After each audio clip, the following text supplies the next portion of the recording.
వైజాగ్ వేదికగా జరిగిన మ్యాచ్లో డీసీ టీం సిఎస్కే టీంకు షాక్ ఇచ్చింది. వరుసగా 2 విజయాలు సాధించి మంచి చూపు మీద ఉన్న చెన్నై సూపర్ కింగ్స్ ను 20 పరుగుల తేడాతో ఓడించి డీసీ టీం బోనీ కొట్టింది. సో ఈ మ్యాచ్లో అయితే పంత్ నాయకత్వంలోనే ఢిల్లీ క్యాపిటల్స్ టీం అందరినీ షాక్ చేసిందని చెప్పుకోవాలి. మెయిన్లీ సిఎస్కే లాంటి ఒక స్ట్రాంగ్ టీం ఓడించడం అంటే అంత మామూలు విషయం కాదు. పైగా మోస్ట్ ఇంపార్టెంట్ థింగ్ ఏంటంటే ఫస్ట్ 2 మ్యాచ్లో ఢిల్లీ టీం ఓడిపోయింది. సో ఈ మ్యాచ్లో ఫేవరెట్స్ గా సిఎస్కే వాళ్ళు ఉంటారు, వాళ్ళే గెలుస్తారని చెప్పి అందరం ఎక్స్పెక్ట్ చేశాం. కానీ డీసీ టీం అందరి అంచనాలను తలక్రిందులు చేసింది.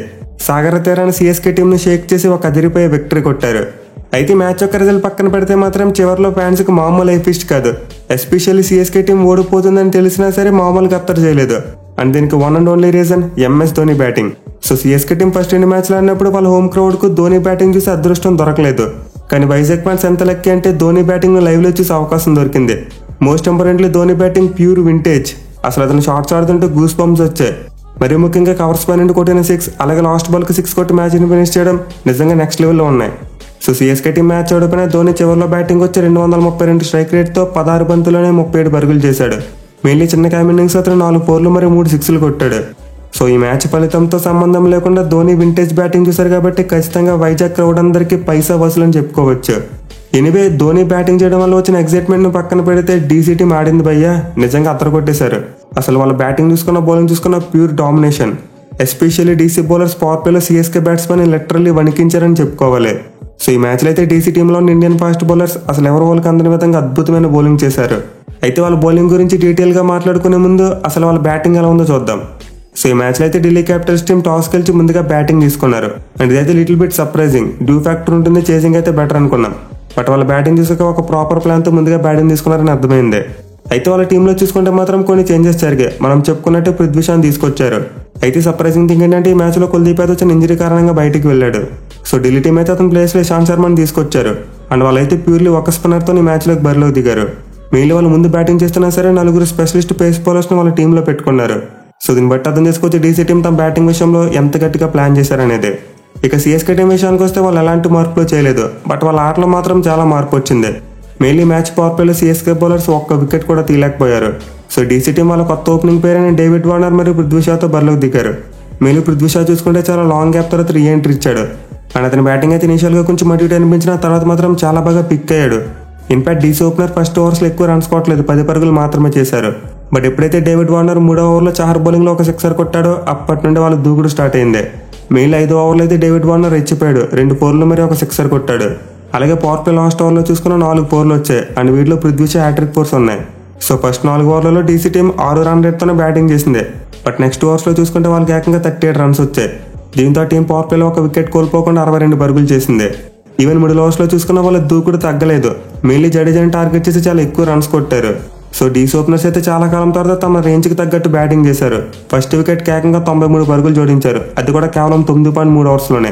వార్నర్ 35 బంతులు 52 పరుగులు చేస్తే పృథ్వీ షా 27 బంతుల్లోనే 43 పరుగులు చేశాడు. మెయిన్లీ వార్నర్ చూసుకుంటే ఇన్నింగ్స్ ద్వారా ఐపీఎల్ 6500 పరుగులు కూడా కంప్లీట్ చేశాడు. సో లెదరిజన్ స్టార్ట్ తర్వాత డీసీ టీం ఈజీగా 200 కొట్టేలాగా అనిపించింది. బట్ ఎప్పుడైతే 10వ ఓవర్లో మతీషా పత్రేనా ఒక స్టన్నింగ్ క్యాచ్ పట్టాడో ఒక్కసారిగా మొమెంటం మారిపోయింది. మెయిన్లీ అతను క్యాచ్ పట్టిన తర్వాత బౌలింగ్ లో కూడా అదిరిపోయి పెర్ఫార్మెన్స్ ఇచ్చాడు. సో ఫస్ట్ వార్నర్ వికెట్ పడడం డీసీ టీం యొక్క మొమెంటం ను బ్రేక్ చేసింది. అండ్ షార్ట్ థర్డ్ మ్యాన్ లో పత్రేనా పట్టిన క్యాచ్ అయితే అన్డౌట్లీ ఈ సీజన్ లో ది బెస్ట్ క్యాచ్ అని చెప్పుకోవచ్చు. అసలు స్కై రాకెట్ వేగంతో దూసుకుపోతున్న బాల్ ను ఫుల్ లెంత్ డైవ్ చేసి పట్టుకున్నాడు. సో ఇలాంటి క్యాచెస్ అయితే చాలా రేర్ అండ్ లక్ కూడా కలిసి రావాలి. ఇక వార్నర్ వికెట్ పడిన తర్వాత సర్ప్రైజింగ్లీ నెంబర్ 3లో పంత్ బ్యాటింగ్ వచ్చాడు. అండ్ దీనికి ఆబ్వియస్ రీజన్ ఒకటి లెఫ్ట్ రైట్ కాంబినేషన్ అనుకుంటే, రెండోది మిచెల్ మార్ష్ ని జడేజాకి ఎక్స్పోజ్ చేయకుండా ఉండడం. బట్ ఎనివే జడేజా మాత్రం తను వేసిన 3వ ఓవర్లో ఒక బ్యూటిఫుల్ బాల్ తో పృథ్వీ షాని అవుట్ చేశాడు. దీంతో ఢిల్లీ టీం 10 పరుగుల వ్యవధిలో 2 వికెట్లు కోల్పోయింది. అండ్ దాని వాళ్ళ బ్యాటింగ్ చూసుకుంటే చాలా స్లో అయిపోయింది. కెప్టెన్ రిషబ్ పంత్ స్ట్రగుల్ అయ్యాడు, అలాగే మిచెల్ మార్ష్ కూడా స్ట్రగుల్ అయ్యాడు. మోస్ట్ ఇంపార్టెంట్లీ మతీషా పత్రేనా అసలు మైండ్ బ్లోయింగ్ బౌలింగ్ చేశాడు. మెయిన్లీ 15వ ఓవర్లో అతను వేసిన 2 యార్కర్స్ అయితే డెడ్లీ యార్కర్స్. అసలు నార్మల్ గా ఒక యార్కర్ ఆడడమే చాలా కష్టం, అలాంటిది అతను 150 కిలోమీటర్స్ వేగంతో యార్కర్స్ వేశాడు, అది కూడా in swinging yorkers. Ball release point నుంచి చూసుకుంటే 2 యార్కర్స్ కూడా బయటికి వెళ్ళాలి, బట్ లోపలికి స్వింగ్ అయ్యాయి. అట్ ది సేమ్ టైం 2 కూడా బ్లాక్ హోల్స్ లో పడ్డాయి. అసలు బ్యాట్స్మెన్ వాటి నుండి తప్పించుకునే ఛాన్సే లేదు. అండ్ 2 యార్కర్స్ చూడగానే నాకైతే బుమ్రా యార్కర్ గుర్తొచ్చింది. మన బుమ్రా కూడా ఇదే గ్రౌండ్ లో ఆలీపాప్ ఒక మైండ్ బ్లోయింగ్ యార్కర్ వేశాడు. సో ఈ గ్రౌండ్ లో ఓల్డ్ బాల్ యూజ్ చేసుకుని ఇన్ స్వింగింగ్ యార్కర్స్ ఎలా వేయచ్చో మరోసారి పత్రేనా ప్రూవ్ చేశాడు. మెయిన్లీ అతను ఒక ఓవర్లో మార్క్స్ మరియు స్టెప్స్ అవుట్ చేయడం వల్ల డీసీ టీం బాగా వెనకబడిపోయింది.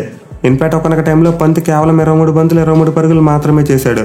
సో ఈజీగా 200 కొడుతుందనుకున్న ఢిల్లీ టీం 17 ఓవర్లలో కొట్టింది కేవలం 148 పరుగులు మాత్రమే. అంటే వాళ్ళ ఓపెనింగ్ బ్యాట్స్మెన్ అవుట్ అయిన తర్వాత వాళ్ళు ఎంత స్ట్రగుల్ అయ్యారో దీన్ని బట్టి మనం అర్థం చేసుకోవచ్చు. అయితే లాస్ట్ 3 ఓవర్స్లో చూసుకుంటే మాత్రం వింటేజ్ పంత్ వచ్చాడు. మొదటి 23 బంతులు 23 పరుగులు చేసిన అతను ఆ నెక్స్ట్ 9 బాల్స్లో మాత్రం ఏకంగా 28 రన్స్ కొట్టాడు. మెయిన్లీ సిఎస్కే బౌలింగ్ లైనప్లో బెస్ట్ బౌలర్ పతిరానా. అతను అప్పటికే 3 ఓవర్లు వేసి 14 పరుగులు మాత్రమే ఇచ్చాడు, 2 వికెట్లు తీశాడు. బట్ అలాంటి పతిరానా బౌలింగ్లో 19 ఓవర్లో పంత్ ఒక 6 మరియు 2 4లు కొట్టాడు. మెయిన్లీ లాంగ్ ఆన్ పై నుండి ఆల్మోస్ట్ ఒక యార్కర్ లెంత్ బాల్ని 6 కొట్టాడు. అదైతే నిజంగా వింటేజ్ రిషబ్ పంత్ షాట్. కేవలం నాకు మాత్రమే ఇలాంటి షాట్ సాధ్యమైన అథారిటీ కనిపించింది ఆ షాట్లో. సో పంత్ అయితే ఒక్కసారిగా 18 మరియు 19 ఓవర్స్లో మూమెంటం మార్చేశాడు. 18 ఓవర్లో ఒక 6 మరియు ఒక 4 కొడితే 19 ఓవర్లో ఒక 6 మరియు 2 4లు కొట్టాడు. దీంతో ఢిల్లీ టీం 2 ఓవర్స్లో ఏకంగా 32 రన్స్ కొట్టింది. ఈవెన్ అతను అవుట్ అయిపోయిన తర్వాత లాస్ట్ ఓవర్లో కూడా ఒక 12 పరుగులు వచ్చాయి. సో లాస్ట్ 3 ఓవర్స్లో ఢిల్లీ టీం 44 పరుగులు చేయడం వల్ల టీం అయితే 190 పరుగుల మార్కును అందుకోగలిగింది. అండ్ రిషబ్ పంత్ ఓవరాల్గా చూసుకుంటే 159 స్ట్రైక్ రేట్తో 32 బంతుల్లోనే 51 పరుగులు చేశాడు. అలాగే అతని ఇన్నింగ్స్లో 4 4లు మరియు 3 6లు ఉన్నాయి. సో ఈ మ్యాచ్లో ఢిల్లీ టాప్ ఆర్డర్ బాగా ఫైర్ అయింది. వాళ్ళు క్యామ్ ఇన్నింగ్స్లు ఆడుకుంటే ఈసారి లాంగ్ ఇన్నింగ్స్లు ఆడారు. ముగ్గురు బ్యాట్స్మెన్ కూడా 40 కంటే ఎక్కువ రన్స్ కొట్టారు. దీనివల్ల టీంకి చాలా మంచి కాంపిటేటివ్ స్కోర్ వచ్చింది. ఇన్ఫాక్ట్ ఈ గ్రౌండ్లో చూసుకుంటే యావరేజ్ స్కోర్ కేవలం 157 పరుగులు మాత్రమే ఉంది. బట్ ఢిల్లీ బ్యాట్స్మెన్ చాలా అద్భుతంగా బ్యాటింగ్ చేసి 191 పరుగులు కొట్టారు. ఇక సిఎస్కే బౌలింగ్ విషయానికి వస్తే pickup the bowlers Matheesha Pathirana 4 ఓవర్స్లో 31 పరుగులు ఇచ్చి 3 వికెట్లు తీసుకున్నాడు. అండ్ అతని బౌలింగ్ గురించి మనం ఆల్రెడీ డిస్కస్ చేసుకున్నాం. అయితే ఈరోజు అతని కంటే పొదుపుగా బౌలింగ్ చేసిన బౌలర్ తుషార్ దేశ్పాండే. నిజంగా వరుసగా 2 మ్యాచ్లు అందరికీ షాక్ ఇచ్చాడు. ఈ మ్యాచ్లో 4 ఓవర్స్ బౌలింగ్ చేసి కేవలం 24 పరుగులు మాత్రమే ఇచ్చాడు. అఫ్కోర్స్ వికెట్ అయితే తీయలేదు, బట్ అతని ఎకానమీ చూసుకుంటే 6 గానే ఉంది. సో ఇలాంటి బ్యాటింగ్ ట్రాక్ మీద తుషార్ దేశ్పాండే 24 పరుగులు మాత్రమే ఇవ్వడం నిజంగా ఒక అతిపెద్ద సర్ప్రైజ్. మెయిల్ అతను ట్రోల్ చేసిన వాళ్ళందరికీ వరుసగా 2 మ్యాచ్లో గట్టిగా సమాధానం ఇచ్చాడు. అలాగే రుతురాజ్ గైక్వాడ్ అతను యూజ్ చేసుకున్న తీరు కూడా చాలా బాగుంది. పృథ్వీ అవుట్ అయిపోయిన తర్వాత నెక్స్ట్ ఓవర్లో తుషార్ దేశ్పాండేకు బాల్ ఇచ్చాడు. అలాగే తర్వాత పత్రినా 2 వికెట్లు ఇచ్చిన నెక్స్ట్ ఓవర్లో దేశ్పాండే బౌలింగ్ చేశాడు. సో ఇలా వికెట్లు పడిన తర్వాత బ్యాట్స్మెన్ కొంతవరకు సెటిల్ అవడానికి ట్రై చేస్తారు కాబట్టి ఆ ఓవర్స్లో ఎక్కువ రన్స్ రావు. అండ్ తుషార్ దేశ్పాండే ఆపర్చునిటీని బాగా యూజ్ చేసుకుని చాలా టైట్ బౌలింగ్ చేశాడు. ఇక వీళ్ళిద్దరితో పాటు జడేజా మరియు ముస్తాఫిజుర్ చెరో వికెట్ తీసినప్పటికీ ఎక్స్పెన్సివ్గా ప్రూవ్ అయ్యారు. ఇద్దరు ఎకానమీ కూడా 10 కంటే ఎక్కువ ఉంది. అలాగే దీపక్ చహర్ చూసుకుని 1 వికెట్ తీయకుండా 42 పరుగులు ఇచ్చాడు. సో ఈ మ్యాచ్లో అయితే సిఎస్కే బౌలింగ్ కొంతవరకు మిస్ఫైర్ అయింది. ఫస్ట్ 2 మ్యాచ్లో హోమ్ గ్రౌండ్లో బాగానే వేశారు, బట్ బయటకు వచ్చేసరికి వాళ్ళ బౌలింగ్ గాడి తప్పింది. ఇక వాళ్ళ చేజింగ్ చూసుకుంటే ఏ పాయింట్ ఆఫ్ టైంలో కూడా టార్గెట్ని రీచ్ అయ్యేలా కనిపించలేదు. మెయిన్లీ పవర్ ప్లేలో చూసుకుంటే వాళ్ళ ఓపెనర్స్ చాలా స్ట్రగుల్ అయ్యారు. రుతురాజ్ గైక్వాడ్ కేవలం 1 పరుగు మాత్రమే చేసి అవుట్ అయిపోతే రచిన్ రవీంద్ర 2 పరుగులు చేసి అవుట్ అయిపోయాడు. మెయిన్లీ అతని స్ట్రైక్ రేట్ కేవలం 16.6గా ఉంది. సో రచిన్ రవీంద్ర అయితే ఫస్ట్ 2 మ్యాచ్లకు పూర్తిగా బెండంగా ఈ మ్యాచ్లో బ్యాటింగ్ చేశాడు. 12 బంతులు ఆడేసి కేవలం 2 పరుగులే కొట్టాడు. అండ్ సిఎస్కే చరిత్రలో 10 బాల్స్ కంటే ఎక్కువ ఆడిన బ్యాట్స్మెన్ ఆడిన స్లోయెస్ట్ ఇన్నింగ్స్లో ఇది కూడా ఒకటే. అలాగే సిఎస్కే ఓపెనర్స్ ఇద్దరు కలిసి ఫస్ట్ టైం 3 రన్స్ కంటే తక్కువ కొట్టడం జరిగింది. సో 192 పరుగులు టార్గెట్ చేసింగ్లో సిఎస్కే టీం పవర్ ప్లేలో కొట్టింది 32 పరుగులే. అండ్ ఆల్సో వాళ్ళు 2 వికెట్లు కూడా కోల్పోయారు. దీంతో ఒక్కసారిగా వాళ్ళ రికార్డ్ రన్ రేట్ 12 దాటేసిందే. ఈవెన్ ఆ తర్వాత డారెల్ మిచెల్ మరియు రాణే మధ్య 67 పరుగుల పార్ట్నర్షిప్ వచ్చినప్పటికీ వాళ్ళైతే అక్కడ కూడా కంబ్యాక్ చేయలేకపోయారు. మెయిన్లీ మిచెల్ 130 స్ట్రైక్ రేట్తో బ్యాటింగ్ చేశాడు. సో రాణే అయితే చాలా గట్టిగా ప్రయత్నించి సిఎస్కే టీం స్కోర్ బోర్డును ముందుకు తీసుకెళ్లాడు. 30 బంతుల్లోనే 45 పరుగులు చేశాడు. బట్ ఢిల్లీ బౌలర్స్ యొక్క అద్భుతమైన బౌలింగ్ అలాగే టార్గెట్ కూడా చాలా పెద్దదిగా ఉండడంతో వాళ్ళు పూర్తిగా వెనకబడిపోయారు. మెయిన్లీ శివం దుబే కూడా ఈ మ్యాచ్లో బాగా ఫెయిల్ అయ్యాడు. 17 బంతుల్లో 18 పరుగులు మాత్రమే చేశాడు. ఈవెన్ జడేజా కూడా 17 బంతులు 21 పరుగులే చేశాడు. సో చివరిలో ధోని మెరుపులు తప్పితే సిఎస్కే బ్యాటింగ్ ఇంకా చెప్పుకోవడానికి ఏమీ లేదు. వాళ్ళు ఓపెనర్స్ ఇచ్చిన పూర్ స్టార్ట్ కారణంగా టీం అయితే అక్కడ కూడా చేజింగ్లో ముందడుగు వేయలేకపోయింది. బట్ ఇనే వీడియో స్టార్టింగ్లో చెప్పుకున్నట్టే చివరిలో ధోని బ్యాటింగ్ అయితే ఫ్యాన్స్కి ఫుల్ పైసా వసూలు. మెయిన్లీ లాస్ట్ 3 ఓవర్స్లో ధోని కేవలం క్రౌడ్ కోసమే బ్యాటింగ్ చేశాడు. అసలు సింగిల్ తీసే ఛాన్స్ వచ్చినా సరే సింగిల్స్ తీయలేదు. పూర్తిగా అతని స్ట్రైక్ తీసుకుని క్రౌడ్ని బాగా ఎంటర్టైన్ చేశాడు. ఇక ఢిల్లీ బౌలింగ్ విషయానికి వస్తే పవర్ ప్లేలో వాళ్ళు అసలు మైండ్ పోయే బౌలింగ్ చేశారు. మెయిన్లీ ఖలీల్ అహ్మద్ ఐపీఎల్ చరిత్రలోనే వన్ ఆఫ్ ది స్కేరియెస్ట్ స్పెల్ వేశాడు. అసలు అతను బౌలింగ్ చేస్తుంటే సిఎస్కే ఓపెనర్స్ బ్యాట్తో బాల్ కూడా టచ్ చేయలేకపోయారు. అండ్ అతను కూడా ఇషాంత్ శర్మ కూడా పవర్ ప్లేలో వికెట్ తీయలేకపోయినప్పటికీ చాలా అద్భుతంగా బౌలింగ్ చేశాడు.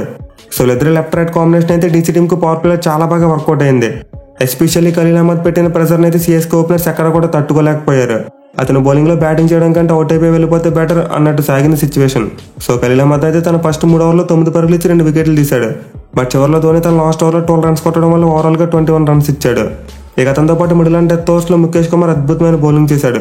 మెయిన్లీ అతను క్రీజులో సెట్ అయిన అజింక్య రహానేతో పాటు సమీర్ రిజ్వీని వరుస బంతులు అవుట్ చేశాడు. అది కూడా తను వేసిన ఫస్ట్ ఓవర్లోనే. సో డీసీ బౌలింగ్ ఇన్నింగ్స్లో ఫస్ట్ హాఫ్లో ఖలీల్ అహ్మద్ మరియు ఇషాంత్ శర్మ కొడితే సెకండ్ హాఫ్లో ముఖేష్ కుమార్ వచ్చి పేవత్సం చేశాడు. ఓవరాల్గా 3 ఓవర్స్లో 21 పరుగులు మాత్రమే ఇచ్చి 3 వికెట్లు తీసుకున్నాడు. So Delhi Indian fast bowlers అయితే నిజంగా స్పాట్ ఆన్ అద్భుతమైన బౌలింగ్ చేశారు. ఈవెన్ అక్షర్ పటేల్ చూసుకుని యాజ్ యూజువల్ పొదుపుగా బౌలింగ్ చేశాడు. అలాగే డారెల్ మిచెల్ వికెట్ తీసుకున్నాడు. బడిని ఎప్పట్లో హెన్రిక్ రన్స్కి వెళ్ళడం వల్ల టీం విన్నింగ్ మార్జిన్ అయితే అంత పెద్దగా రాలేదు.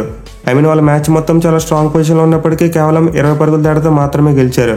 అదే చివరిలో ధోనిని కట్టడి చేయగలుగుంటుంటే వాళ్ళకి నెట్ రన్ రేట్ కూడా కొంచెం మెరుగయ్యేది. But end of the day చూసుకుంటే మాత్రం డీసీ టీం అయితే complete out of the box performance ఇచ్చింది. అందరినీ సర్ప్రైజ్ చేస్తూ సిఎస్కే టీంను బాల్తో కొట్టించింది. మెయిన్లీ వైజాగ్ గ్రౌండ్ తమ హోమ్ గ్రౌండ్గా పెట్టుకున్నందుకు చాలా మంచి ఫలితాన్ని చూశారు. అండ్ ఈ రిజల్ట్ వల్ల మేబీ ఫ్యూచర్లో వాళ్ళు ఈ గ్రౌండ్ మరోసారి హోమ్ గ్రౌండ్గా పెట్టుకునే అవకాశాలు కూడా చాలా ఎక్కువగా ఉంటాయి. ఇక మ్యాచ్లో ఫైరీ స్పెల్ వేసిన ఖలీల్ అహ్మద్కు player of the match award ఇచ్చారు. అండ్ ఈ మ్యాచ్ తర్వాత పాయింట్స్ టేబుల్ చూసుకుంటే డీసీ వాళ్ళు బోని కొట్టారు కాబట్టి 2 పాయింట్లతో 7వ స్థానానికి ఎగబాకారు. అండ్ సిఎస్కే టీం వాళ్ళు మొదటి లాస్ను ఫేస్ చేయడంతో పాటు ఫస్ట్ ప్లేస్ను కూడా కోల్పోయారు. 4 పాయింట్లతో ఉన్నప్పటికీ నెట్ రన్ రేట్ కొంచెం తగ్గడం వల్ల 2వ స్థానానికి వచ్చేశారు. ఇక మ్యాచ్ తర్వాత చూసుకుంటే ఆరెంజ్ కప్ విషయంలో ఎలాంటి మార్పు లేదు. Virat Kohli still orange cup hold చేసి పట్టుకున్నాడు. 181 పరుగులతో ఫస్ట్ ప్లేస్లో ఉన్నాడు. ఈవెన్ పర్పుల్ క్యాప్ విషయంలో చూసుకుని ఎలాంటి చేంజ్ లేదు. ముస్తాఫిజుర్ రహమాన్ 7 వికెట్లతో పర్పుల్ క్యాప్ను స్టిల్ తన దగ్గరే పెట్టుకున్నాడు.